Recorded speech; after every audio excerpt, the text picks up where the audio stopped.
Hello and good afternoon. Welcome to the 2022 Georgetown Women's Forum virtual series and the Critical Conversation series being hosted in the lead up to the Black Alumni Summit happening this October. I'm Yasmin Mays, the Associate Director of Alumni Affinity Engagement here at Georgetown, and I'll be helping to facilitate today's event from behind the scenes. We are excited to get started. The Georgetown University Women's Forum celebrates Georgetown women from each of the 9 schools and provides an opportunity for Georgetown alumni from across the country and abroad to share experiences, ideas, and expertise around women and gender issues. The Critical Conversation series, a signature program of Georgetown's new Black Alumni Council, is focused on elevating and collectively addressing timely issues that affect the Black community and facilitate opportunities for alumni to learn about efforts underway at Georgetown relevant to the Black community. Today's latest session is the intersection of academy and activism, a critical conversation with Black leaders and scholars on the Hilltop. We are so excited to see so many of you joining us virtually this afternoon. Thank you all for taking the time to be here. Before we dive in, I just want to share a few housekeeping notes and introduce our panelists to all of you. This conversation is being recorded and the recording will be made available on our YouTube channel, and you'll receive the recording link in a follow-up email. And we have a really exciting discussion planned for you today, but if a question for our panel comes to your mind, please feel free to submit that using the Q&A section of the webinar control panel at any time, and we'll save some time at the end of the event for some audience questions. We have a fabulous panel of Black women leaders and scholars today who are ready to share their experiences and insights with you. Welcome to Dr. Nadia E. Brown, who is a professor of government, chair of the Women's and Gender Studies program, and affiliate in the African American Studies program here at Georgetown University. And another warm welcome to Dr. Adana J. Johnson, who serves as Georgetown's Associate Vice President for Student Equity and Inclusion and leads the Office of Student Equity and Inclusion here at Georgetown. Today's conversation is being moderated by Melissa Bradley, a 1989 Georgetown grad. Melissa is co-founder at Eureka, managing partner at 1863 Ventures, and an adjunct professor at Georgetown's McDonough School of Business. Thank you all so much for being here today. And without further ado, I'm excited to go ahead and turn it over to Melissa to kick things off. Thank you so much, Yasmin. And I just want to acknowledge the folks who have joined us. I love that I'm going for 100. That's what I'm hoping. We get to 100 attendees as that number goes up. I want to thank both of you amazing ladies for joining us, and let's just dive in. Before we do that, though, I just wanted to let people know that I think this conversation is useful because I know a statistic that I did not realize that of the 16 million plus undergraduate students enrolled, the number of Black students is almost on par with our percentage of the population. We're almost about 13%.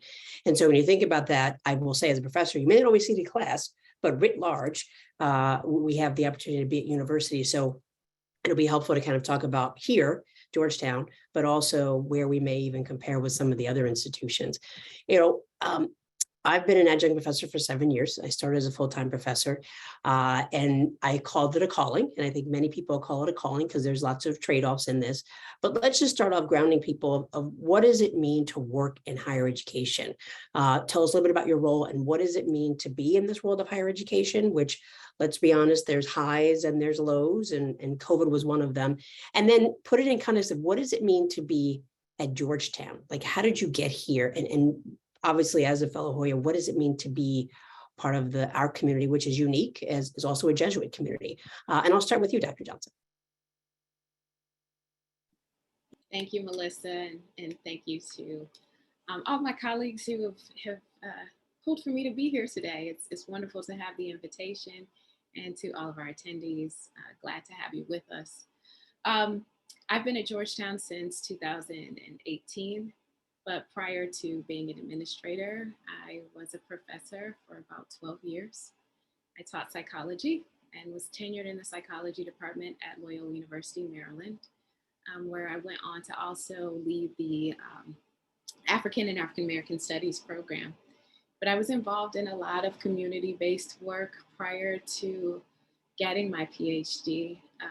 Was an activist in high school and in undergrad, and originally had no interest in being a professor. I wanted to have a wellness center where Black and brown folks who historically didn't have much access to mental health resources could come and engage with the practice of therapy, but also other non-Western wellness practices. That was my original interest, and started doing community mental health with Black and Brown families. And my dissertation advisor, he had me do some research assistance work for him. And one day he was going to be at a conference and he's like, Johnson, I want you to teach my class while I'm away. And I was like, no, I'm going to hang a shingle and have a couch. I'm not going to be in a classroom. I don't like college students. And so he said, no, you have to do this before you foreclose on it as a potential career. And so I did it. And he made me do it again. He made me do it thrice, actually. And I did it well. And students liked having me in the classroom. And the thing that sort of clenched it was, student feedback that they really liked having a Black person at the head of the classroom like that. That wasn't something that happened very frequently. My PhD is from Marquette University, another Jesuit institution. And I was the only Black woman in my PhD cohort. And there were no Black faculty in the entire department. There were very few women faculty at that time. I started my PhD program back in 2001 and graduated in 2005.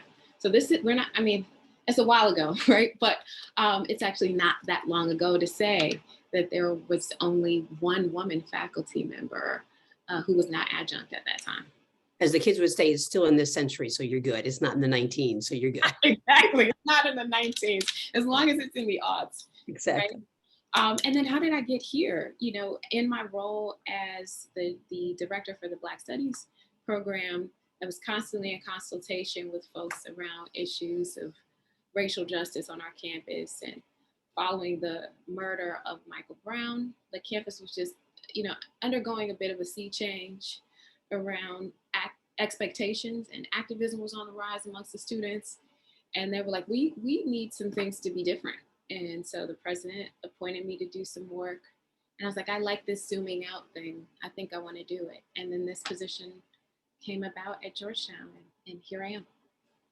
Well, we are very happy that you're here, and we know that you have your work cut out for you, but we appreciate you taking on that effort. Dr. Brown. Sure. So thank you so much. It is such an honor to be on this postponed, it was delayed but not denied panel. And I'm so glad to be here with you all. I also want to just apologize. I'm a little under the weather, so I'm sipping tea, and hopefully my voice will return, or let's not crack and work throughout the rest of this webinar. So my journey to the Academy and to Georgetown is a distinctly race and gendered kind of story or awakening.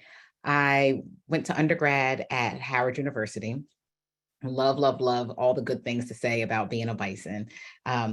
However, there were challenges, right, being at an HBCU, where people have jokingly said you are free from racism to feel the sexism.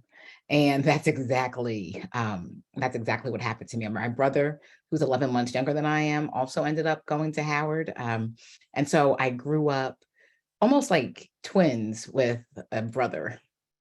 And our family treated us the exact same until we hit puberty. And that for me was kind of like this feminist awakening, like what's different about him today than was, the same yesterday, and same, vice versa for me. But at Howard, I had a professor. I was an undergrad, about 19 years old.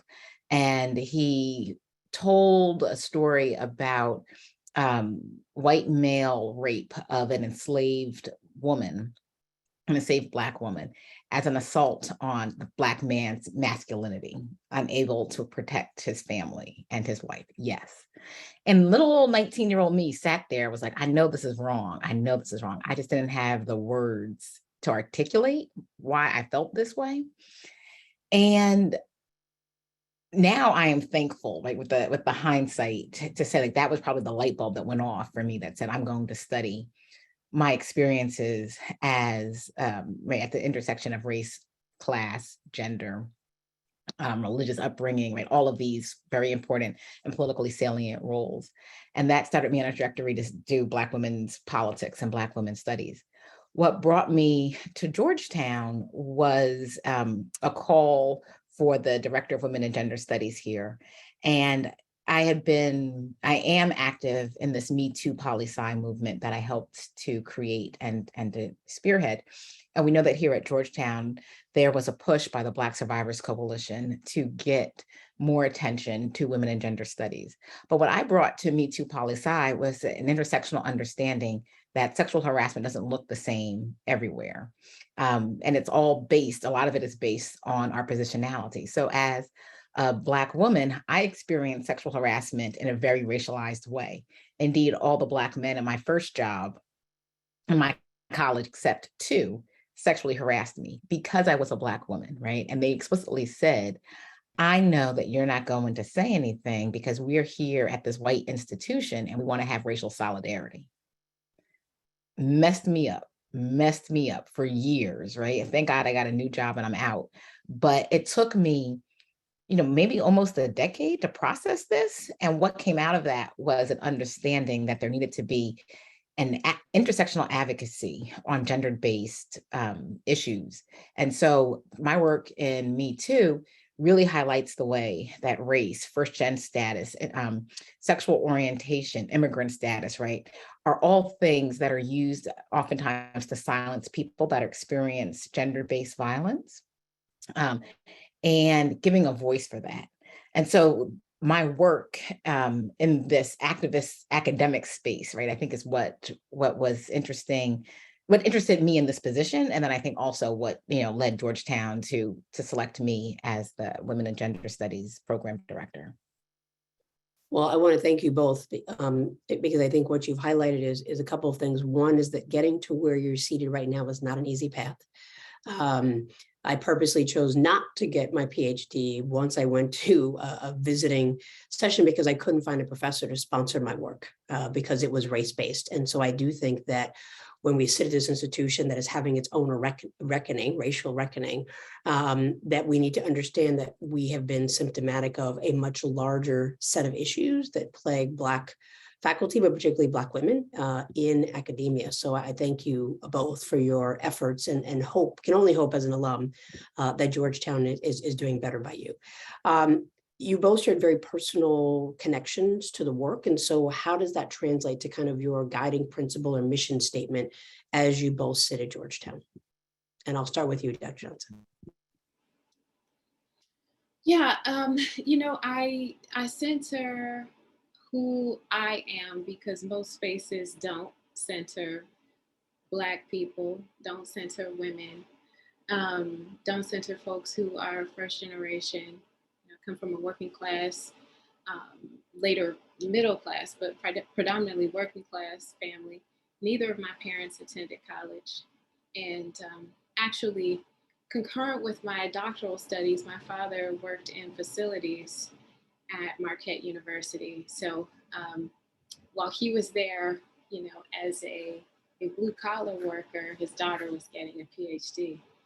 And I was really open about that.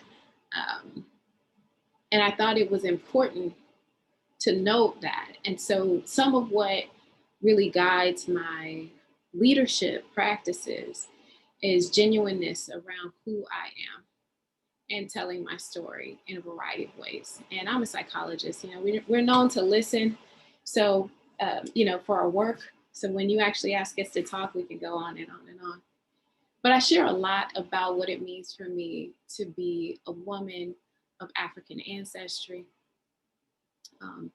growing up in a segregated city, Milwaukee, Wisconsin, having experiences at an HBCU that very much parallel Dr. Brown's experiences of encountering misogynoir, despite being in this really beautiful Black space where I felt welcomed, but then encountering this othering in that space.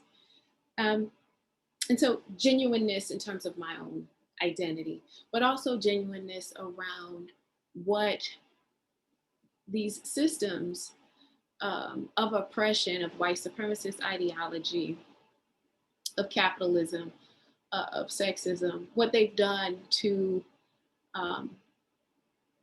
intentionally marginalize groups all over the world, what colonization has done, to be genuine about that impact and how it still shows up in our world.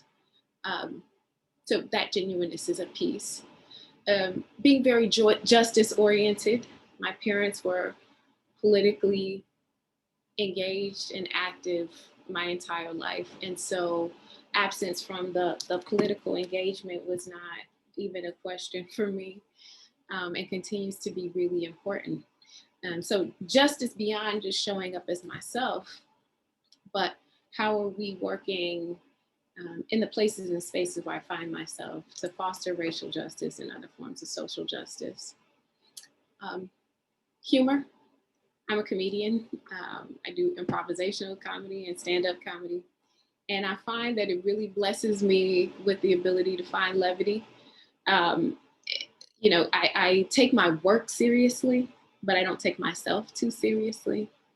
And then lastly, balance. I think related to my use of levity, I find it really important to take meticulous care of myself as a Black woman. Often we are expected to save ourselves for last, if at all. And prioritizing the work for some of us has meant not prioritizing ourselves at all. And especially as I've gotten older, I'm 45, and I prioritize taking care of myself every single day, consistently, unapologetically. And I know that prioritizing my spiritual, mental, and physical well-being allows me to show up better for my family, my community, in my work here at Georgetown. I certainly hope that as many people as possible watch the recording, because that last piece around balance and self-care, I think, is completely missing from most people's personal agenda, but particularly Black women. And so that was just so well said. Thank you. Dr. Brown, what about you? What is your vision and guiding principle in this work? Yeah, that was a whole testimony. I don't know. Thank you. Right. Yeah, Melissa, for calling that out. And I'm sitting over here struggling like, oh man, I got 16 million things on my to-do list and I don't feel well, but I'm gonna try to make it all work. And you're just like, oh, I should just sit down after this and just sit down. And so I think a guiding principle or mission, I think, has changed recently. A new light bulb went off. A colleague shared with me, I was in a panel about Black women facing oppressions in political science in particular. And I think it's really important to call out these systems of oppression, that it's not you, right? The systems are rigged against us. But on the other hand, I think there was always this push to divorce ourselves from the institution or from our academic discipline. And a colleague of mine said, I've been here for 15, 20 years. I am the discipline, right? And it was more of like a calling in. And that's really resonated with me, right? Because I think I spent a lot of my time saying, I study Black women political elite, so I'm over here on the margin, and I have to kind of explain to people how Black women as political actors are worthy of study in American politics. And now I just forcefully say, this is what I do, right? And it doesn't hurt that there are some very high profile Black women political elites that are now occupying places like the White House or Congress, right? Like those things have helped. But I wish I had that sentiment, 10 years ago, right? Instead of trying to validate Black women's political experiences, because we know that white guys don't validate white men's political experiences to say, I'm going to write a book on this, right? But then I had to kind of do all of this. And so my mission statement in this work lately has been, I belong here. And stepping into that fully, I want other people to see themselves that they belong here too. And while there are systems that try to push people out or make you feel other or unwelcome or marginalized, I think we need to take space. And I see my job now as a full professor to take all the space, right? And make space for other people, because I would not be here if there weren't others, and I want others to be here once I am no longer here. And it's more of a, kind of the Sankofa principle, right? Like we're looking back to go forward, because I want people to understand the struggles and difficulties that I've had, but they don't have to have it, and that they are better, right? And so I see myself and everything that I do at Georgetown and the discipline of political science writ large, and the academy and the ivory tower, right, at all levels, as someone who is paving a way for others, because community matters so much. And if you get to a point in your career and you look around and you're the only one, I think you've done it wrong, right? You need to look around and be like, I brought my sisters with me. Like, we are a part of a community. And community is what sustains us. Community was what helped us through 400 years of enslavement, right? Like we are here now. And I can't look around and just be the only one. Let me just say, both of y'all are giving testimonies today. and the phrase that comes to my mind is that you all are our ancestors' wildest dreams, which I think is an amazing thing. Your mentioning or noting of being a full-time professor is not lost on me, and hopefully not the group. We know that according to Inside Higher Ed, women and people of color continue to hold leadership roles less often than their white male counterparts, probably not new to many people on this call. Data from the College and University Professional Association for Human Resources show that Black and African-American employees make up less than 10% of higher education professionals. And the disparity amongst administrators and executive leadership, where you sit, Dr. Johnson, is less than 8% of all administrators being Black or African-American, while more than 80% are white. And when we think about your trek and journey, Dr. Brown, we know that according to the Chronicle of Higher Education, Black women make up only 2.1% of tenured associate full professors at any university. And at Georgetown, we are at 2.8% of tenured professors who are Black women. Data is everything. So with this in mind, what has the experience been for both of you working in spaces and places where we are not the majority? And what does that mean for you to be in these spaces, particularly to your point, Dr. Johnson, post George Floyd or post everybody, right? What does that mean as the spotlight has now turned? When we think about all the corporate commitments that were made, we know that less than 4% of them have actually been fulfilled. So lots of intention with lack of follow through. So I'm just curious how those, I would say, dismal stats fare with what your experiences have been, and now particularly that everybody is trying to do something. Are you seeing any changes? And this time I'll start with you, Dr. Johnson. Let me get your tea there, Dr. Brown. I'll start with you, Dr. Johnson. First of all, I muted myself, so you can't hear all of the signifying that is happening, because as Dr. Brown was speaking, it was like, yes. So much that you're saying resonates with me as well. So when I was on faculty, I was one of 2 Black faculty members for much of the time that I was there. In our entire department, there was one other BIPOC identified faculty member. And I was the second person of color in the history of the psychology department to get tenure. And so it was a very lonely and isolating experience. And I'm sorry, how old was the department?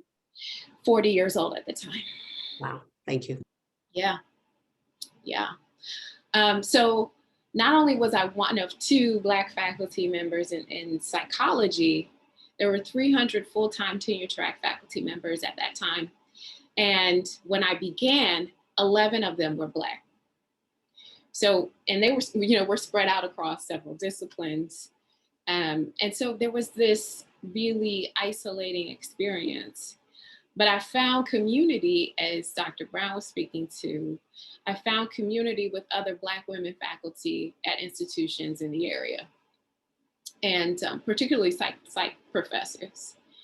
And we would get together once a month to strategize, to celebrate, to cry, commiserate, process faculty meetings in order to hold ourselves together. And it was interesting because when I first started my doctoral studies, I was deeply concerned with the process of matriculation through the discipline of psychology, because the lack of presence of clinicians in the community, right, who reflected the population. So I was like, how does this process happen? What happens for Black psychologists as they're in these programs? And how do we take that information to understand the matriculation process for Black doctoral students so we can strengthen, retention efforts, strengthen recruitment, et cetera. That's how I started. And so once I became a professor, I was like, well, gosh, it just gets harder, right? It's not just, oh, let's get these folks through a doctoral program successfully. Getting through the process of tenure and full professorship is too very, very difficult, especially full professorship for women and Black women. It's like trying to get a camel through the eye of a needle, right? In some instances. And so not because people aren't qualified or don't have the research acumen expertise, is because of the racist and sexist academic spaces that they are moving through. So I became really interested in that as a researcher. And so my program of research sort of shifted. And I use that understanding in my work in student affairs and academic affairs. Now, as an associate vice president, my role is situated both in academic affairs under the provost's office and in the vice president for student affairs. So having a foot in both of those worlds is really helpful to me. I will say that as an administrator, when you speak to those statistics, which I see the presence of every day, it feels even more isolating in a position of leadership. It's really hard because you don't always have folks that you can talk to, because you're sort of at the top of your department, and people are looking to you to navigate challenges, to problem solve for some of the things that they face related to bias, discrimination, barriers. My best friend, who I've known since I was 14, Marcus Crump, I don't know if he had a chance to log on today, but he knows my whole entire life story and has been through all of these academic pursuits with me. And so I find it really helpful to confide in him about this process. But I'll say the other piece is I have a Black woman psychologist who used to be in leadership in higher ed. And so she's about 8 or 9 years older than I am. And the support and care for my health is in the safe space that I feel with her. It's just so profound. I don't think that I would be able to survive mentally, spiritually, the work that I do without that kind of support. I don't think it's possible to do it without a sense of community and without that care for your personhood, your mental health and well-being. And I think there's probably many. I'm so happy. Thank you to the 139. That's not unique to academia, right? That need for that is extremely important. Dr. Brown, I'd love to get your perspective in terms of what has been your experience of being the one or one of few, and then certainly how has that impacted you or impacted those around you as everyone now tries to focus on how do we achieve parity in so many areas that have been lacking for over 400 years. Yeah. So for me, it was an intentional decision. And I second everything that Adana said. Those are all the survival tactics and tools and tips that you need to get here. But I think some of us sit at that crossroads and decide, do we want to be here? Right. And that's kind of, that was where I was at one point. I interviewed, I was asked to apply for a job that was joint appointed in political science and African-American studies at a top 20 PhD granting institution in political science. And I applied. It was a big deal to get there because I just had a baby and I was trying to figure out, how can I bring the baby and nurse? Like, it was all the things. And I should have had like a red light then, but I didn't. So I kept going. And did the interview. They were able to finally bring my mom with me to help take care of the baby while I was nursing, but it was just such a hassle. Again, should have been one of those warning signs, red flags. And maybe like a day and a half after I got home from the interview, I got a call from the director of African American Studies to say that she wanted to talk with me about the job. So I'm thinking that this was we didn't get a chance to really connect as much. I didn't get a chance to learn as much about you because political science was going to be the tenure home. And now I want to talk with you about African American studies. Nah, girl, she called to offer me the job in African American studies. And the reason was because political science didn't think that I was political science enough. And African American studies didn't want to lose the line. So they reconfigured it so that they would still be able to keep the position if the tenure home was in African American studies. And I was appalled. I was appalled. Because the position was clearly for a political scientist who did work like me. But when they got the political scientists that did work on Black folks, they were like, no. Like, you belong in the African American Studies department. And I love being joint appointed. I think there is so much important work that is done in these interdisciplinary spaces, but it's a bait and switch, right? When you tell someone you're applying for one job and then you get offered a job that wasn't even what you had applied for. And that for me was an aha moment about why do I want to stay here? Because I could have taken that position. I could have been joint appointed and have had an impact on people's careers or making a discipline in the top 20 department, which are things that I wanted to do. But it would have been at the expense of othering me and my research or seeing doing work on Black folks in politics as something that was less worthy of study in political science. The other part was I wanted to write letters for people because I wanted to have this sense of community. I didn't want to just get there and be the only one. In order to be others, you got to write letters for people to get promoted and tenured, to get grants, I have to be the one that is, reviewing journal articles and book proposals. And I would be less visible in the African American Studies program to political scientists who are looking to move up. So I decided to stay in political science. That wasn't the first time that I'd be offered jobs like this, or I would be recruited with, how legible are you to poli-sci? Because I'm an ethnographer, I'm an interpretivist, I interview people, I talk to Black folks. I don't have a regression model in anything that I write. And that's something that's different for my discipline of political science. And so I share that story to say, staying in a discipline that is openly hostile, right? Or even being seen as given opportunities that aren't necessarily the opportunities that's best for you is something that I don't think that other people have to deal with, right? And I think it was something that was particularized about me, about my own research, that wouldn't have been the case if I were someone else. And I think that's kind of why, Melissa, like the question that you started us off with by laying out the stats, are there so many of us that defect off into other disciplines because the discipline where we got our PhD is so hostile. Now there is a beast over there in Africana studies. There's a beast over there in women and gender studies. Like, I'm not going to act like if you go someplace else, it's all love, but it's a different kind, right? And in some ways people make a trade-off to say what they're going to put up with and not.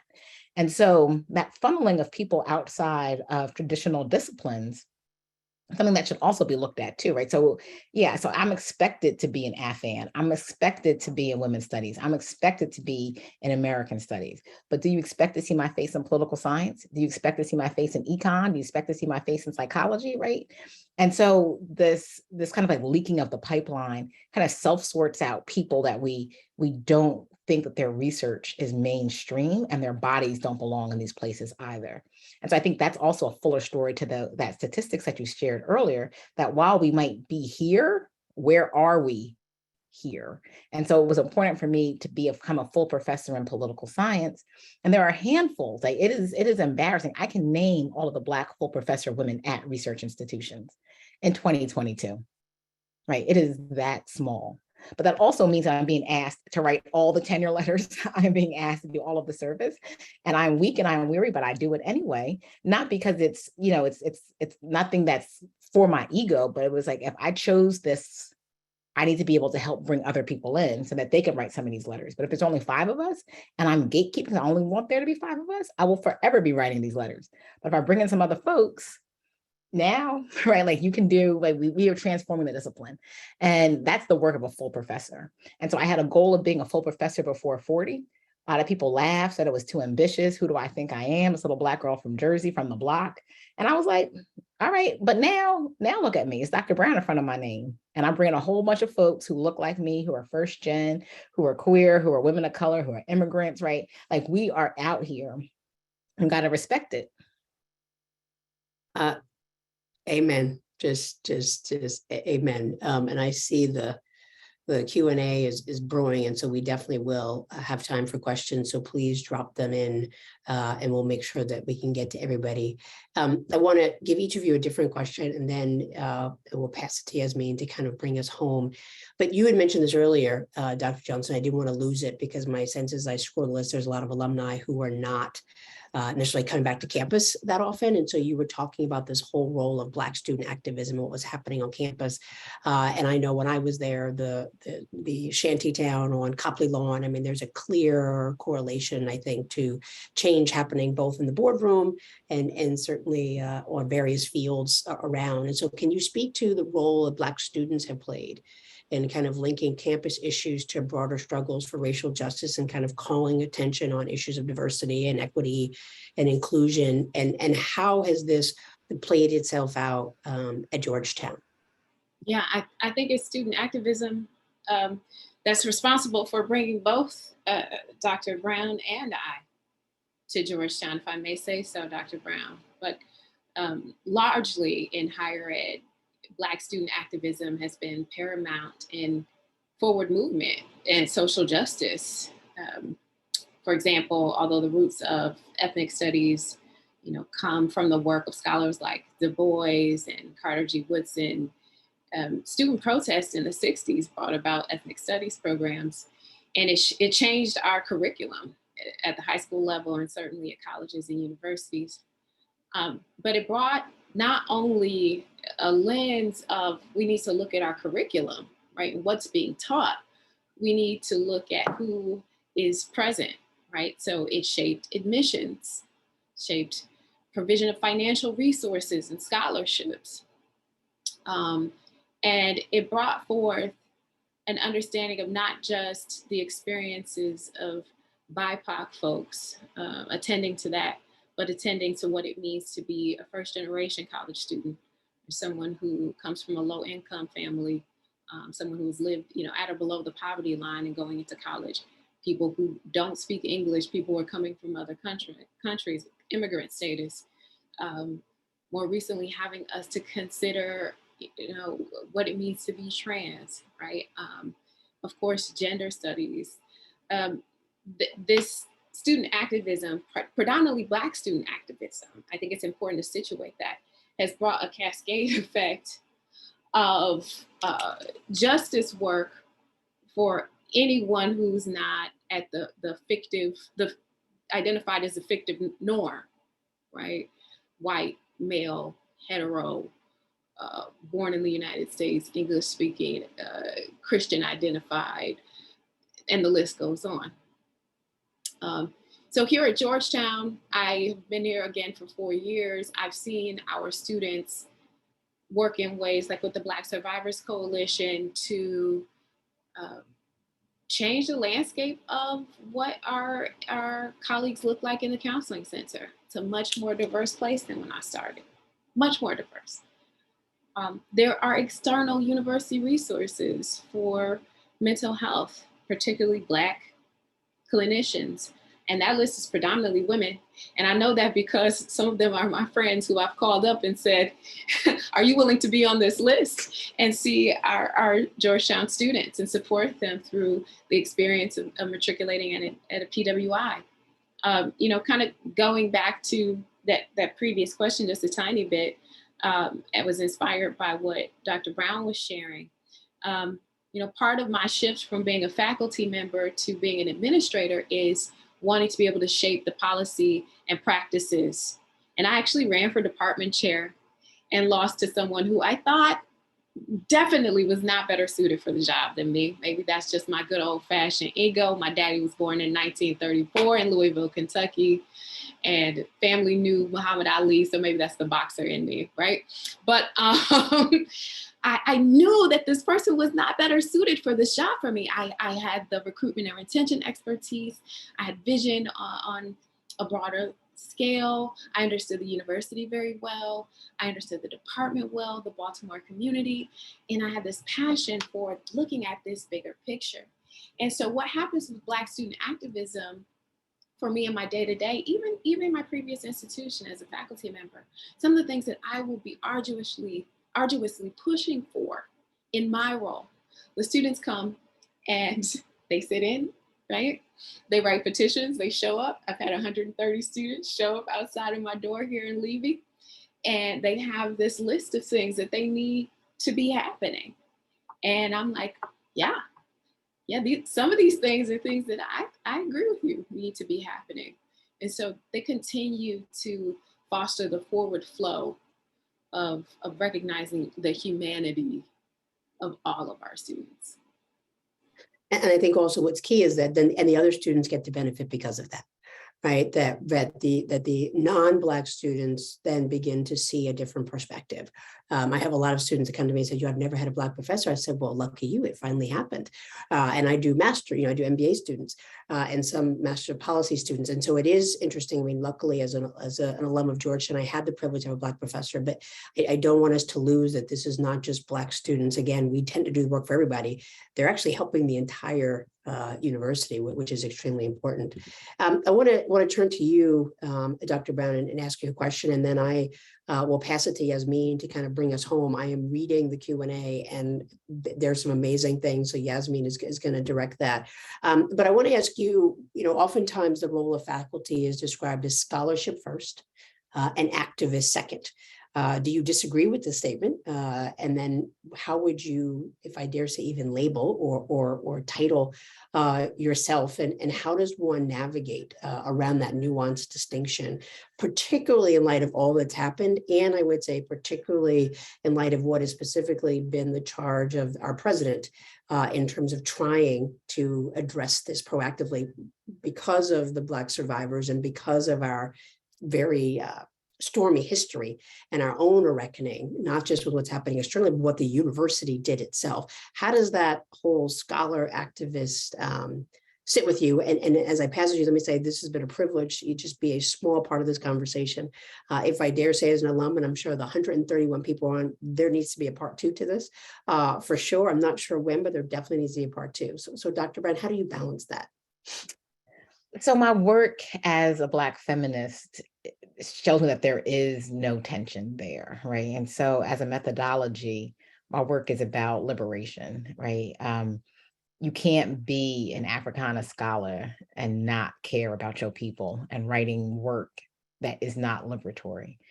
And so it comes and looks in different forms. I don't think there's one model. I don't think there's one right way, but I think that if your ethos is set in liberation and trying to free Black folks and all Black folks, right? Not just middle-class Black folks, not just, cisgender Black folks, right? Not just heteronormative, acting or facing folks. There is always work to be done, and that sets your research agenda. And so my work, thankfully, I think I've had an easier way into processing public-facing scholarship. So I edit a blog called The Monkey Post, and y'all, it is problematic title, but it is in the Washington Post, and it publishes political science analysis based on current events. And I do that. I also started as one of the founding mothers of Women Also Know Stuff, which helped to connect journalists and academics to women experts to change your syllabi to reflect gender diversity. Also, that reporters can stop calling the 4 men that they have on their Rolodex that can speak about a topic, but they can start calling women and people of color who know stuff as well. But then I think the biggest thing that I see myself as an activist doing is fostering the next generation of minds and scholars. And that's what our university is called to do. Universities writ large, I believe. Right? I don't want to be a hoarder of knowledge. I want to be someone who disseminates knowledge.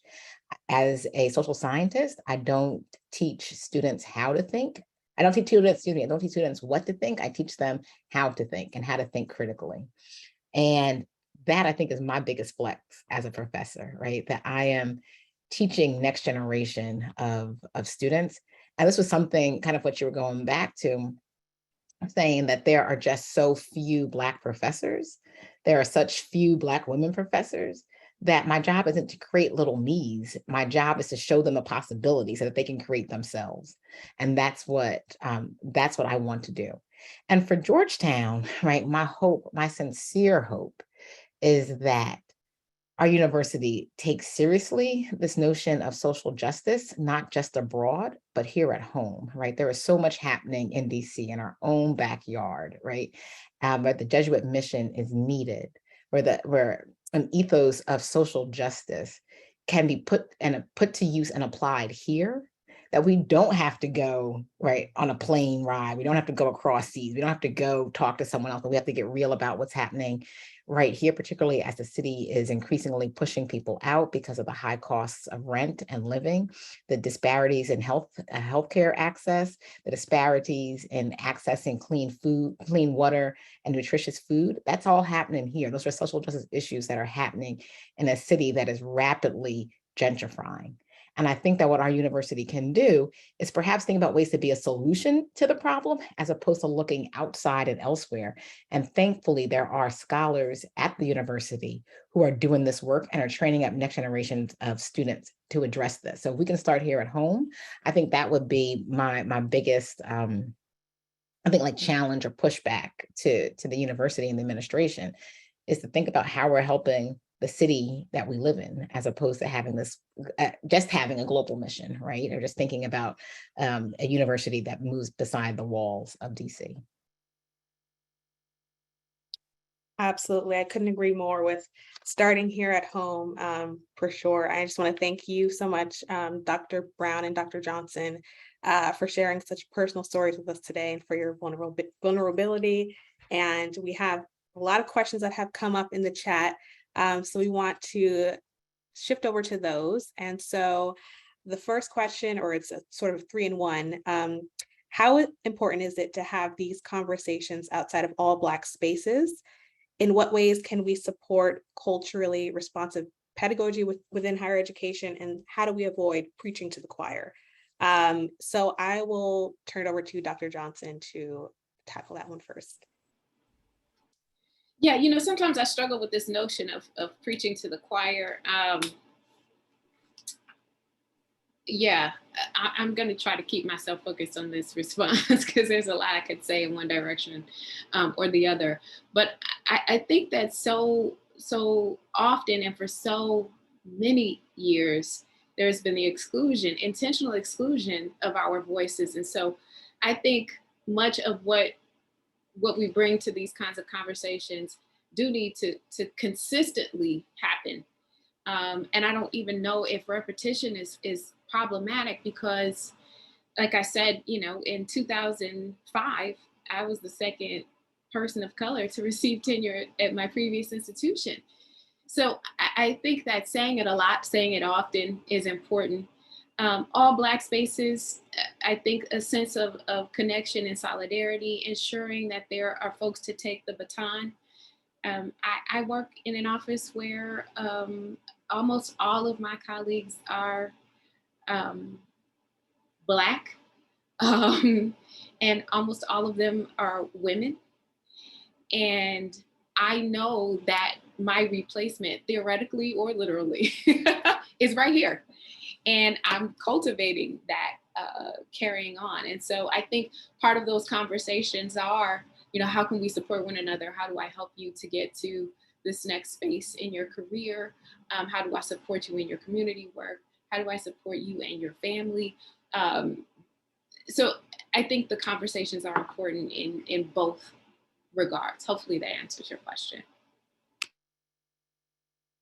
Wonderful, yes. And Dr. Brown, I wanted to give you the opportunity to share any insight that you want to share for that question as well. So this is hard, right? I think, I mean, I appreciate the question. It is hard because people self-select into the rooms that they want to be in. And sometimes the people that need to hear it most just stay away. But I'm also sensitive of having to water down or change or contort myself so that I'm appeasing, so that people can hear me that aren't in that room, right? Who need to be in it, but will only come if I change myself and change the message. And it's also difficult because there are white scholars and white journalists and pseudo academics who are out here writing books on race and racism and trying to help white people get along with racism without actually talking about it fully and explaining like what like the legacies of racism beyond just implicit bias. And then folks are giving all this money to pseudoscientists or these journalists when they have been BIPOC folk in the trenches doing this work for centuries, right? That also just gets underneath my skin. That's a testimony for something else. But I do think there is something that has to be this fine line, kind of, what Adana was saying, right? Like either you are all in and you are helping to produce the next generation of folks who are thinking about this, or you're trying to find ways to package what you're doing in ways that are palatable for people who really, really need to hear it. Sometimes the two don't mix. I don't have an answer to this besides keep doing the work. And my sincere hope is that, barring burnout and bitterness, I will be able to keep doing this work and that people will show up and recognize that there is a long-term trajectory. There has been a legacy of people that do this and are thinking about this, and that it's important for everyone to do, not just the folks who look different or marginalized in some other kinds of ways that are doing the work. Thank you both. And as we are reflecting on the conversation today, wanting to offer both of you to share some closing thoughts and advice you have for Black women who aspire to be leaders in higher education, and for Black women who may be struggling with navigating life in the academy. So I'll turn it over to Dr. Johnson first. Oh, I thought you were going to go to Dr. Brown first. I've said a lot of this already, but for Black women, and I would say, BIPOC women more broadly, but and female identified folks, really take care of yourself spiritually, mentally, and physically, in whatever way that makes sense for you. But to find that space and that centering for yourself, that grounding for yourself, and be unrelenting in that pursuit. Because, Dr. Brown, you said barring burnout and bitterness, this work will burn you out very quickly if you aren't doing that self-care. And that burnout doesn't necessarily look like people leaving, right? Some people there's been a mass exodus out of the academy for a variety of reasons, especially post-pandemic or in this endemic era that we're in. But it looks like not being present. It looks like having physical problems. And, I understand very clearly as a healthcare practitioner, the relationship between cancer, diabetes, high blood pressure, depression, anxiety, and experiences of racism and discrimination. And so if we are not centering that self-care, even if we're not in academia or corporate America, we are subjected to the onslaught of bias in our everyday worlds, just when we're trying to cross the street, when we're ordering a coffee, right? So I would say prioritize that and get help when you need help around that prioritization. I am an advocate for therapy. I know that not everybody needs to go every week. I like it. it keeps me from being able to, it keeps me able to engage how I want to in the world. And so I say, find a Black woman clinician. And you can even email me if you need help with that. I will help you. I help anyone who is looking for a clinician. And then lastly, I'd say maintain connections with people who see you and value you.